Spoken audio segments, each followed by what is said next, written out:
Nous connaissons cet homme nommé Jésus qui, dans son amour, s'appliquait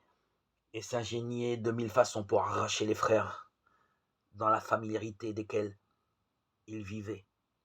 à leur action, à leurs pensées mauvaises, prenant l'un par la parole, tel autre par quelques bienfaits, tel autre encore par le biais de quelques occasions. Nous connaissons cet homme pleurant sur celui-ci, gémissant à propos de celui-là, au point de revêtir en quelque sorte leur personne et de s'imputer à lui-même les fautes qu'ils avaient commises. Nous connaissons ce Jésus qui se réjouissait d'un tel cœur des combats et des victoires de ses frères et sœurs et qui se montrait si heureux d'applaudir à leur progrès dans la vertu qu'on eût dit vraiment que c'était lui, plutôt qu'eux qui devaient recevoir le prix de ses vertus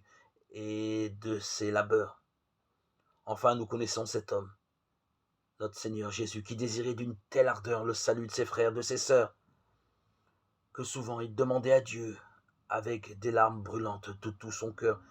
et dans l'excès d'un zèle digne de Moïse, ou que ses frères et sœurs fussent sauvés avec lui, ou qu'il fût lui aussi condamné avec eux, car il s'était lié avec eux dans l'Esprit Saint, d'un tel lien d'amour qu'il n'aurait même pas voulu entrer dans le royaume des cieux s'il avait dû, pour cela, être séparé d'eux.